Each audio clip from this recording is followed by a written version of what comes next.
क्या संदेश आप इस ट्रैक्टर पर बैठकर देना चाह रहे हैं? हम जो किसानों का मैसेज है उसको हम पार्लियामेंट तक लाए हैं। पार्लियामेंट में इसके बारे में चर्चा नहीं करने देते हैं, किसानों को दबा रहे हैं, हिंदुस्तान के सब किसानों को दबा रहे हैं, इसलिए हम यहाँ ट्रैक्टर पे आए।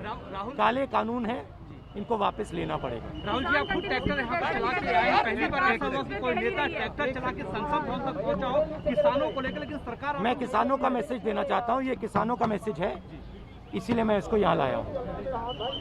सरकार कह रही है सुन रही है, क्या कहेंगे? कोई कमी नहीं है, सरकार कह रही कोई कमी नहीं है बिल के भीतर, क्या कहेंगे? ये किसानों के फायदे के लिए है। हाँ। और आप लोगों के पास उत्तर नहीं है, लेकिन हम ये 2-3 बड़े उद्योगपतियों के फायदे के लिए है। पूरा हिंदुस्तान जानता है कि किसके लिए ये किया जा रहा है। ये किसानों के फायदे के लिए नहीं है कानून, और इन कानून को वापस लेना पड़ेगा।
रूल सर 10+1 और +2 के लिए स्कूल ओपन हुए हैं। मेरे पास स्कूल में अप्रॉक्सीमेटली 1600 की स्ट्रेंथ है इन तीनों क्लासेस की मिला के।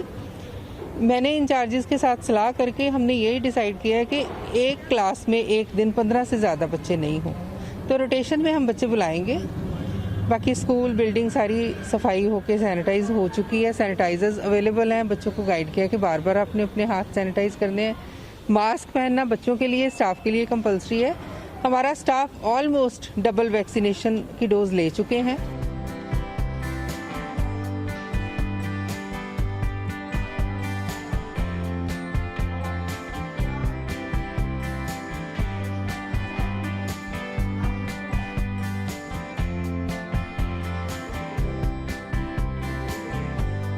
बहुत अच्छा लग रहा है। अभी चाहती हूँ कि बस अब कभी स्कूल बंद ना हो, क्योंकि काफ़ी देर बाद आए हैं, काफ़ी हमारी पढ़ाई का नुकसान हुआ है।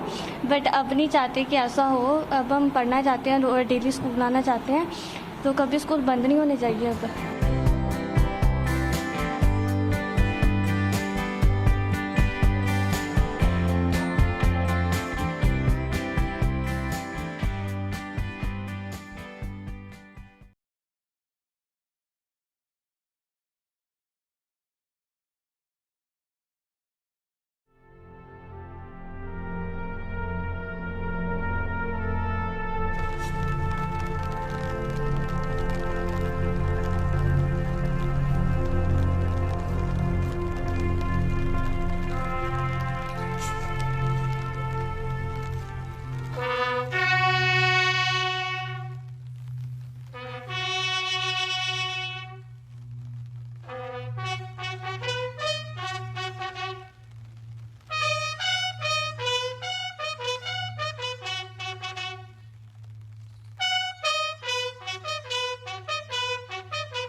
राहुल गांधी के किसी भी वक्तव्य पर कांग्रेस के लोग भी सिर्फ उपहास ही उड़ाते हैं। राहुल गांधी जी को गांव गरीब किसान के बारे में न तो कोई अनुभव है, ना ही कोई दर्द है। अपने राजनीतिक वर्चस्व को बनाने की असफल कोशिश में दिन प्रतिदिन झूठ बोलने के वो आदी हो गए। कांग्रेस में राहुल गांधी को ये सोचना चाहिए कि जब आपने अपने घोषणा पत्र में इन्हीं कानूनों को लाने के बारे में कहा था, तो आप उस समय झूठ बोल रहे थे या आप आज झूठ बोल रहे हो? ये स्पष्टीकरण तो कांग्रेस की तरफ से राहुल गांधी को देना ही पड़ेगा। या तो कांग्रेस पहले झूठ बोल रही थी या कांग्रेस आज झूठ बोल रही है। मैं आपके माध्यम से राहुल गांधी को कहना चाहता हूँ, वो किसानों को गुमराह करने की और देश में अराजकता का वातावरण बनाने की कोशिश न करें। उनकी इन्हीं आदतों और ऐसी ही हल्की समझ की वजह से वो कांग्रेस में भी सर्वमान्य नेता नहीं रहे, और कांग्रेस का जो हश्र आज देश भर में हो रहा है उसके लिए राहुल गांधी का ही कृतित्व जिम्मेवार है।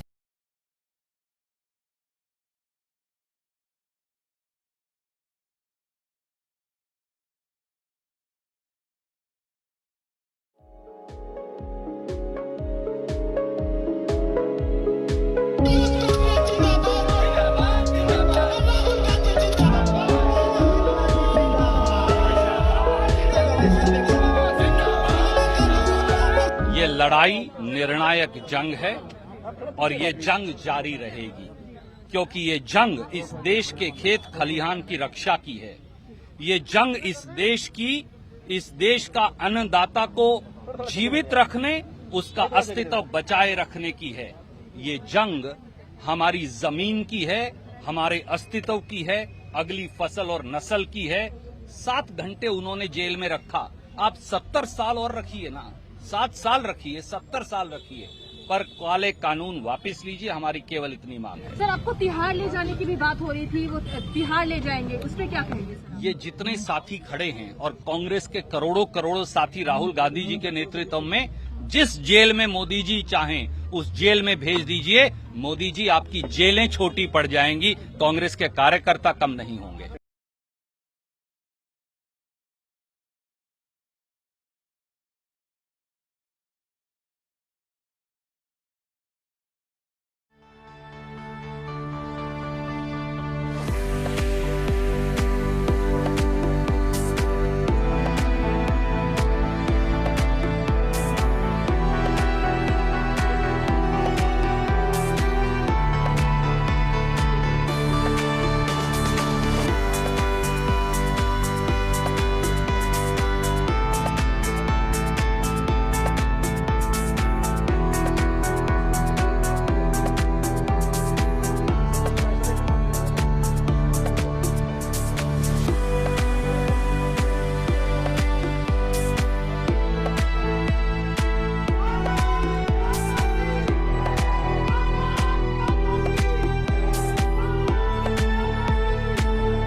पूरा संयुक्त मोर्चे ने 8 महीने आंदोलन करने के बाद में ये निर्णय लिया कि हम उत्तराखंड, उत्तर प्रदेश, पंजाब, और पूरे देश भर में जाएंगे, किसानों से अपनी बात रखेंगे, उनके सामने मीटिंगें रखेंगे, गांव-गांव तक जाएंगे और सरकारों की जो पॉलिसी है वो ऐड क्या देती है और काम क्या करती है उसके बारे में बातचीत करेंगे, बताएंगे। ये सारी चीज़ हम बताएंगे।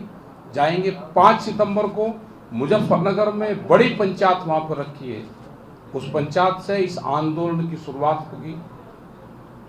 ये पूर्ण रूप से काम होगा। जिस तरह से कैमरा, कलम और किसान के ऊपर बंदूक का पहरा है, ये पहरा हटाना पड़ेगा। कोई पत्रकार बंधु अगर खबर लिख देगा किसान के पक्ष की तो उसके वहां पर छापे लगेंगे। यह हालात है देश में। मतलब पूरा देश एक तरह से कैप्चर है।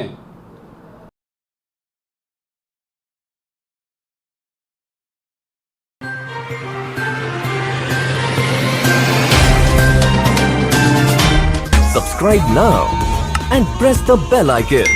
Never miss an update.